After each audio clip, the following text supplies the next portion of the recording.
the heart and soul behind every business. Stories. Welcome to Business Story of the Week, hosted by me, Joshua Laurie. From setbacks to comebacks, from tragedies to triumphs, we inspire entrepreneurs through conversations that matter. Witness the magic that turns dreams into reality. Whether it's your career, business, or life, your success is always one story away. This is Business Story of the Week. And welcome back, folks. Welcome back to Business Story of the Week. I'm your host, Joshua. And today's question is can modern leaders learn from elite special forces teams when it comes to achieving success? Well, our guest today is the perfect guest to answer that question. Fran Racioppi is the creator and the host of the Jedberg Media channel, as well as the founder of and CEO of FR6. After a 13-year career in the Army Special Forces, where he served as a Green Beret, Fran earned an MBA from NYU and led global security at Snapchat. He then ran a cannabis company for a Russian oligarch. Today, he empowers leaders at every level to maximize their potential while also providing security and operations expertise to critical infrastructure and mass transit organizations across the Northeast. And today he joins us for this episode, and I'm very, very excited to learn about his stories and his experiences. Fran, thank you for coming on. How are you doing? Thanks for having me. The simple answer to your question is yes. Yes, that's Absolutely. it. Absolutely. Leaders can learn, modern leaders.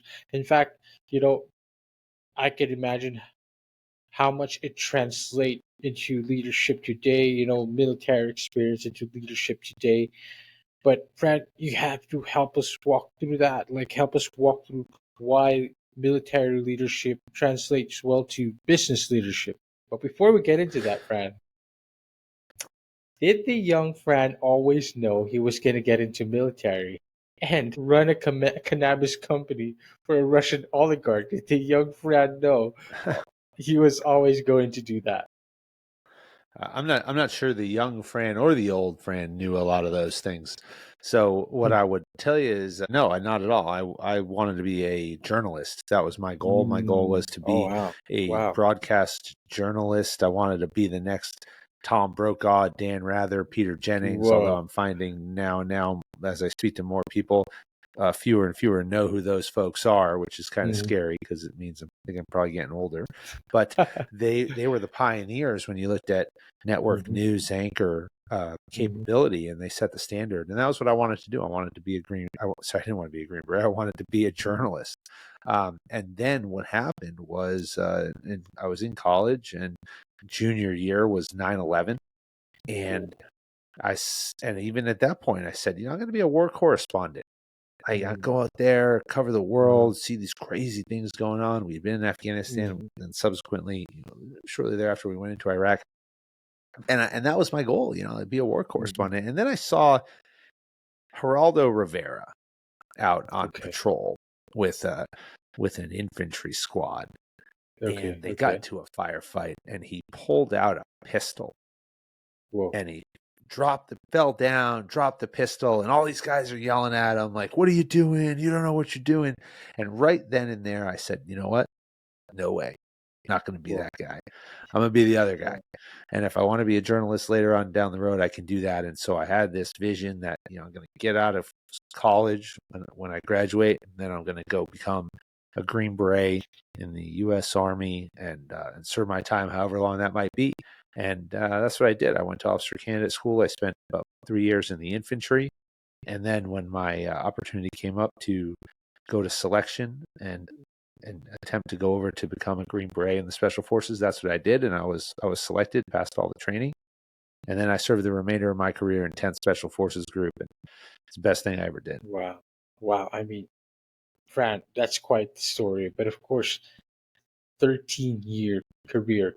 in the Army Special Forces as a Green Beret. I mean, a Green Beret probably is one of the coolest. Anyone coming from the civilian outsider perspective, you hear Green Beret and like, wow, that is very cool. 13 years, man, and you must have experienced a lot, definitely, and you went through a lot of different scenarios that do you feel that the transition from being Special Army Forces to now being a civilian, what was that like?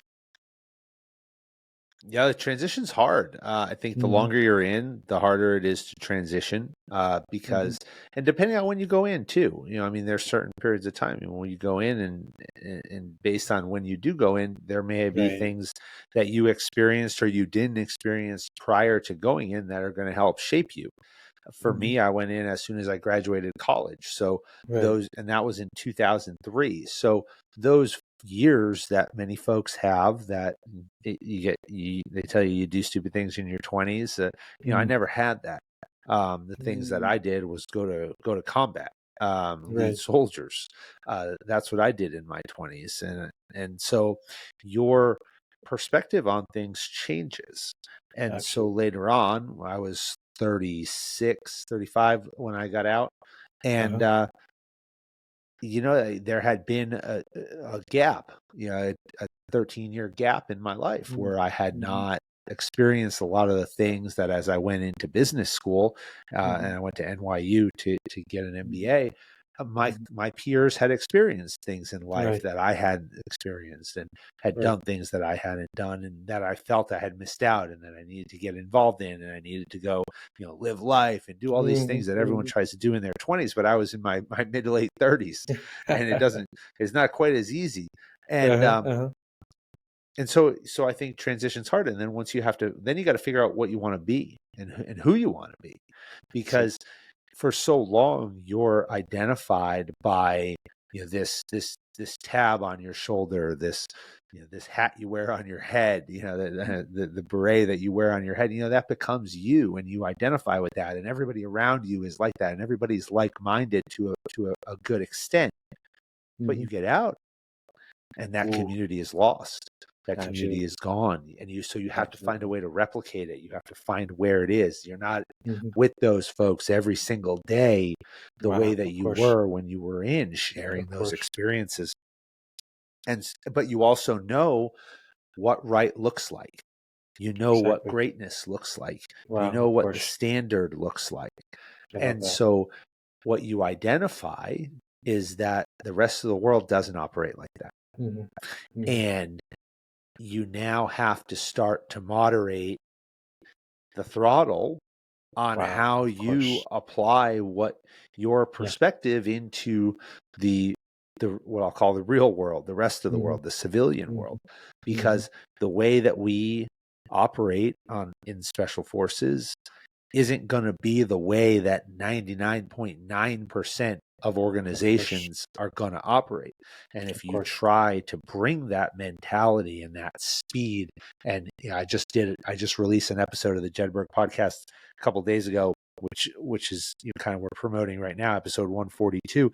It's Mm-hmm. called lethality, Deep down. audacity, That's it. and creativity. This is Creative. and it's with the commander of Mm-hmm. all special forces, of all Army special forces, the Yep. General Gil Major Ferguson, the General. commander Yeah. of First Special Forces Command.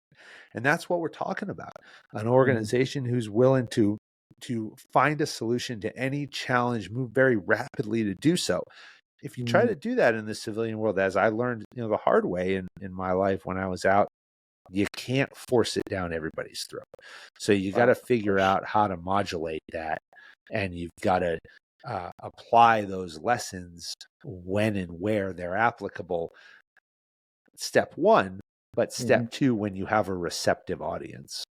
Wow. That's it. That's first. I think it's first is like it's almost like you built an identity, of course, in your 30-year experience, and that same identity and intensity, of course, people can't keep up with the same intensity, of course.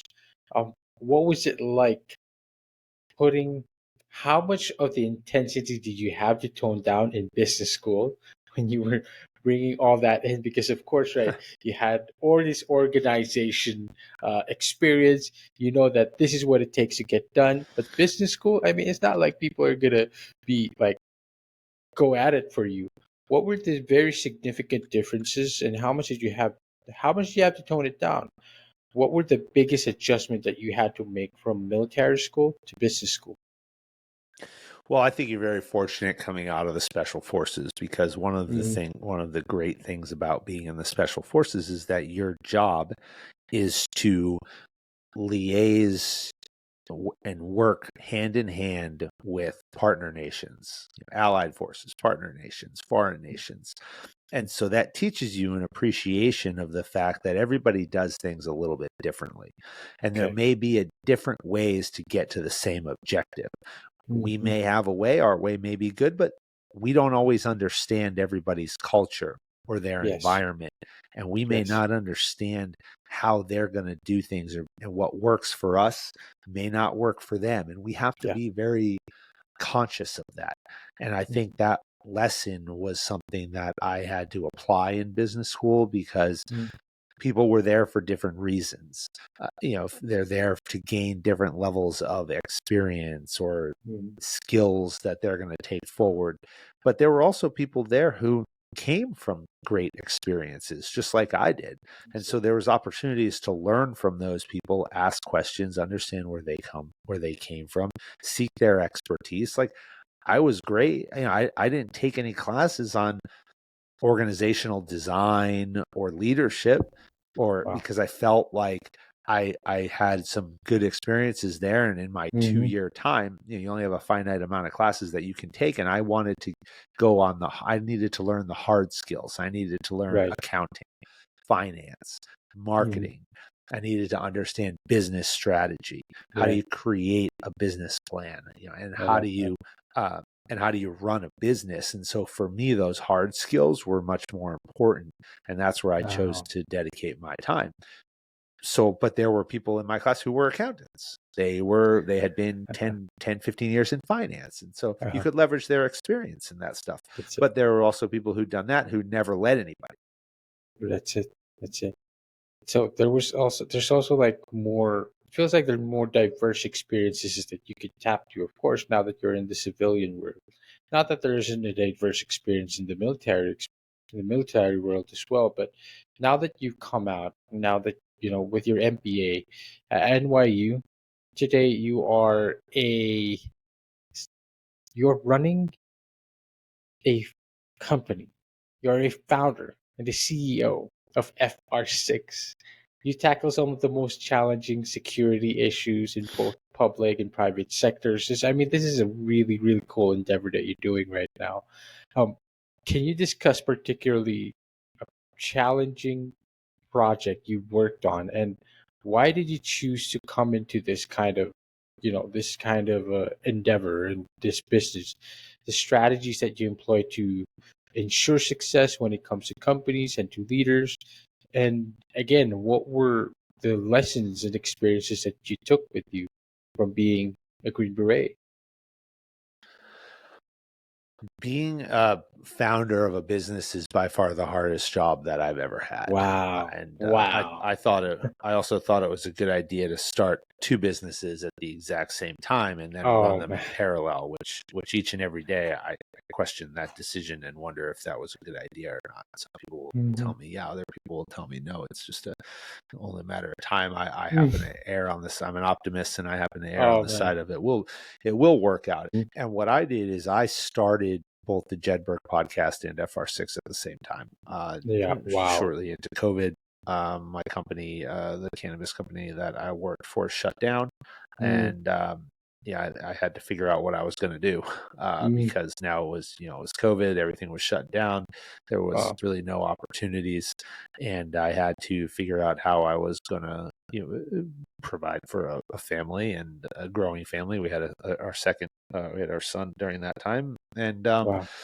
so I said, well, if I can't get a job, I got to go do something. And I knew that I had always wanted to potentially make I wouldn't say a comeback. I'd say a career in journalism, or Mm-hmm. maybe I'll say I wanted to get a return on my investment at Boston University, which I was still paying for 20 years later for my undergrad in broadcast journalism, and Yeah. so I started the podcast, and which has grown out into a show now, and now I also concurrently started FR6, and my vision with FR6, I don't think I had a vision. I think it was, hey, what can you do? Well, I know security. I had been 13 years in Mm-hmm. the Army, Good. providing and running security operations all over the world. I was the chief Uh-huh. security officer at Snapchat. I ran security and eventually ran the entire operation at a cannabis company. And so I said, well, I know security. Like maybe Mm-hmm. I could start a security company. And so I started it, and then I started trying to, talk to anyone I knew about being a consultant, and that didn't Uh-huh. really get me anywhere. Oh, And then I said, well, I could get certified as a service disabled veteran owned business, because that's a certification that the VA provides to mm-hmm. veterans who run businesses. And that's what I did. And then as I did that, I identified that there's great opportunities across many different industries at the state and federal levels for Mm-hmm. companies that are certified as service disabled veteran owned businesses. And I started saying, okay, well, what can we do? And how can Okay. we go after that? And are there opportunities for us to have an inherent advantage on government contracts because of our service disabled status? And these exist for women owned businesses and minority owned businesses as well. Okay. And so that's what I did. And I went out and studied for the exam, took the exam to become a licensed security company, and Mm-hmm. then subsequently became also a technical surveillance company. Not surveillance, but surveillance is part. We can do it, but a technical security company as well. So we can do Mm-hmm. CCTV access control, fire alarm installation and maintenance. And so that, along with man guarding and a consulting business, opened up a tremendous amount of opportunities Wow. for us to work at the state and federal level across the Northeast. And so uh, my vision, my goal was always, if you can win one contract, you could win two. If you can win two, you can win five. If you can win Wow. five, you'll win 50. Very And cool. so, but it takes time. It Of takes course. time, and you get knocked down a lot. Mm-hmm. And, I have days, even many times in the same day, where, we'll have a great success. We'll win a contract, that I Mm-hmm. didn't expect to win, or one that I did expect to win. And then, a few hours later, something crazy will happen that you couldn't expect. Mm-hmm. And then you wake up the next day, and, all of a sudden, you're thinking about, okay, I can create all these different opportunities for us if Uh-huh. we talk to this person, and this person talks to that person, and they Right. introduce us to this line of business. And what I've Wow. tried to do over the year and a half, I mean, we started this company 5 years ago. I Mm-hmm. didn't, it took 2 years to win a contract. And then I worked for another company for the first year and a half Mm-hmm. of our first contract, until the point Mm-hmm. at which I had to make a decision and really Mm-hmm. determine that the opportunity cost was greater than the financial uh, compensation I was getting working at this other company. And I Mm-hmm. had to make the choice to leave and focus on this full time. And since Wow. I've done that, it's scary. I'm not sure how we're going to make it every single month. Some Wow. days, some weeks, it's like, are we going to make payroll? I don't know. I hope. Wow. We've never missed, and Wow. we're growing, and we're winning more and more contracts. Actually, we're informed today that we're a finalist on a couple more. Uh, All right. but it takes a tremendous amount of perseverance, and it takes a Mm-hmm. tremendous amount of grit, Mm-hmm. because we just like any business, when you're new, nobody knows who you are, and nobody That's knows it. what you can do, and you have to That's it. execute well. And so Mm-hmm. when you look and you don't have a lot of resources, Mm-hmm. especially in a service business, we're not creating a Mm-hmm. product, which means I didn't go out and find some investor who's going to give me several $1 million to go create a Mm-hmm. prototype and then market that prototype and iterate on it, and then inherent in there's going to be all this cash to do things. That's not how this works. This is a Mm-hmm. service business. We've got to win contracts, and then we've got to go out and figure out how we're going to That's it. staff those things, how we're going to fund it, and how we're going to cash flow it until we get to first payment. Once we get Of to first course. payment, Of we're course. cash flow positive. But that could be 30, 60, 90 Mhm. days to get to first Mhm. payment. So those are all the things that when I talk about what did I learn at business school? Can I keep people motivated? Yeah, I can keep people motivated. Can I organize a team? Yeah, I can do that very well. The military taught me how to do that, do those things. Did I need those skills to understand cash flow and Mhm. understand a Mhm. profit and loss and a pro Mhm. forma and net present value of projects? Yeah, Oh, absolutely. Those are all wow. skills that I Mm. learned and I took away from business school that helped me on a daily basis. Wow. I mean, it's very cool, Fran, because I love that I asked that question because, like you said, when it comes to business and entrepreneurship, that isn't this journey of an entrepreneur or a business owner, like, not knowing if you're going to make it, not knowing every month, but you're still just being consistent, putting the work in, making sure, like you execute well. And of course, you got that grit and that perseverance from your military experience. But at the same time, you also made sure to acknowledge your experience and what you learned in business school. Now, putting together the experience, uh, running a security uh, company, uh, and persevering through all that. I love that story because a lot of our audience and listeners must resonate with that because some of them are probably starting their own businesses as well. They're probably starting two businesses as well that you're also that and questioning the same things. But again, like you taught us, it's just about perseverance, and experience, and trying to put that together and bringing together and executing on a daily basis and hoping, for the best. And I feel like when you do execute at a consistent level, results will come. You talked about your second business, and of course, you mentioned this also at the very start. You called it the Jedberg podcast. Of course, you have your Jedberg podcast. I was able to. Your most recent guest was Major General Gil Ferguson, like you mentioned, the leader, the Special Forces Regiment. That's your most recent episode. You also had I also was able to listen to a bit of the episode with Gary Ostrander. I love the title "Don't Show Up for the Minimum." I mean, it's a fantastic podcast, Fran. It focuses on leadership lessons from some of the world's most prominent military leaders, visionaries. What are some of the key lessons you've learned from your guests that have had a significant impact on your own leadership style and how you run your company as a business owner? Well, I take away more from every conversation that I have, I I believe, agree. than I give. Same. And sometimes I feel bad about that. This is a tremendous. This has been an absolute tremendous endeavor. I Hmm. never would have thought, just like anything, that it would be this hard. I never Hmm. would have thought that the difference between being good and being great is about 80% more work. And what I Wow. mean by that is like you can Hmm. create content that's good, and Hmm. it will do fine. Uh, Hmm. but to go from good to great, so I'm saying, you can get to the 80% solution, Right. and that will take effort.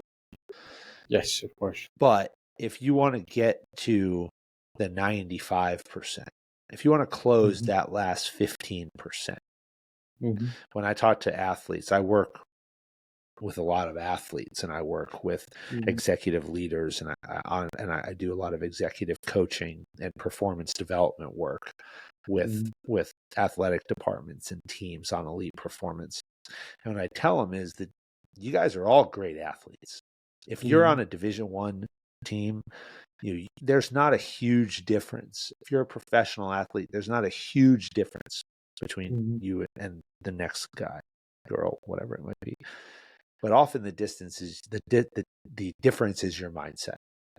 The That's it. different and what you're willing to do that others are not willing to do. And so to Hmm. close that last 10%, 5%, 2% Right. actually takes like 80% more work, That's it. I because love it that. means that nothing goes out without it being perfect. It Right. means that the clip that starts with the ah gets recut without the ah. It means that if the music doesn't sound just right, you find the better music. It That's means it. that your B-roll is perfectly matched to your audio and Mhm. helps enhance the story. You're not just throwing things in there. It Mhm. means you take an extra couple of minutes to truly think about your title, and maybe you change it 2-3 times before you hit release on there. Or maybe you hit release on there and something comes to you 10 minutes later and you go back and change it, I love that. like I did with Gary Ostrander. What was the original title? So I don't remember Oh actually, but it man. wasn't that. And I hit release, and about 15 minutes later, I was looking at it and I was like, because something wasn't sitting right. Okay. And then Okay. and I was going through some of our other assets, Uh-huh. scheduling them to go out, and I was like, oh my gosh, that's the title. And Mm. then you see the difference of how much that resonates. And so these little things Mm-hmm. that you're willing to take the time to do when it's 11 o'clock at night, when it's midnight, when it's 1 a.m., and you're tired and you Yes. don't want to do anything else, and Yes. you know that that product is good but not Mm-hmm. great, and you still Mm-hmm. stop and make it great, those are the differences. I I have love that. what I call and have developed the components of a performance mindset. Oh, So there's please 5 share that to components of a us. performance mindset. And Mm-hmm. this is what I coach organizations on when I work with Mm-hmm. organizations on developing elite talent and teams. And that is Mm-hmm. preparation, Preparation. character, Mm-hmm. choice, Mm-hmm. action, and communication. You Mm-hmm. have to prepare. You have to prepare. If you don't prepare, if you don't put the time in to prepare, okay, then Yes, of course. no one, you cannot expect to have a positive result. Of Everything comes course. back to preparation. Okay. Mm-hmm. The second thing is character. You have to have people Mm-hmm. of character. They have to have values. They have to be, they have to demonstrate things like integrity, humility, creativity, resilience, Mm-hmm. adaptability, team players. Okay. Mm-hmm. They have to maintain composure. So you got to think Mm-hmm. about those character traits that are important to you so that you actually can have people who are of high quality. Wow. And then you have to have action. You have to take action. You have to have a bias to action, because when we have a bias to action, now we're talking about things like responsibility. What's my job? What am I here to do? What's my Mm-hmm. role? And then accountability. Do I accept my Mm-hmm. job? Do I accept my role? And then do I execute it? And if I do I those things, love now that. I have ownership. I can take Wow, ownership of in my course. organization, and that's what we need. Mm-hmm. Okay. And then choice. Choice. We have choice. We have Mm-hmm. choice in Mm-hmm. everything that we do. And I think the Mm-hmm. military teaches this, especially when you get out. You have choice in everything that you do. And so I if I love that. choose to wake up every day and run 2 businesses, why wouldn't I do everything to the best of my ability? That If is I'm it. an athlete and I choose to wake up and come to practice, why would I I love that. half-ass my practice? Of Why course. wouldn't Of I put course. in everything that I have? Because I chose to be here. And then the last one's communication. I love that. How do we talk to others? How do we work with others? How do we Mm-hmm. package information? That's all critical.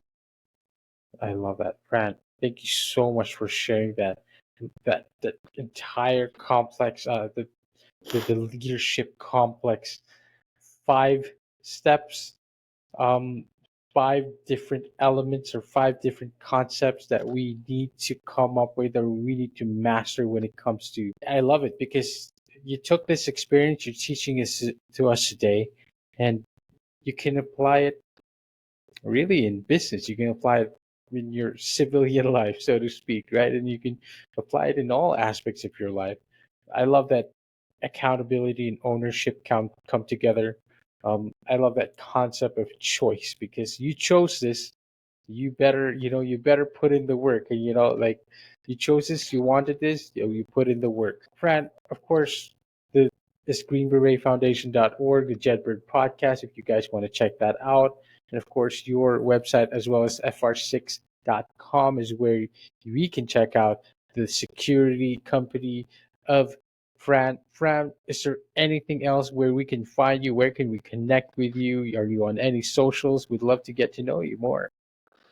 Yeah, we're on all socials at Jedberg Podcast. You can also follow me at Racioppi Fran, but that's not that exciting. So at Jedberg Podcast is where we do the most of our work.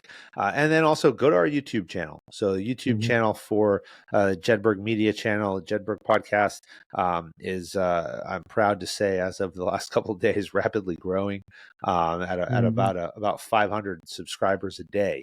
Over the last Wow. couple of days, so I'm super excited about that, and Wow, we've got a congratulations. couple of pieces that are really getting exposed to a number of folks. So I encourage everyone to head over to our YouTube channel, Jedberg Podcast, and hit that subscribe button and Mhm. join. Join the club, definitely. Ladies and gentlemen, jedwardpodcast.com, FRC.com.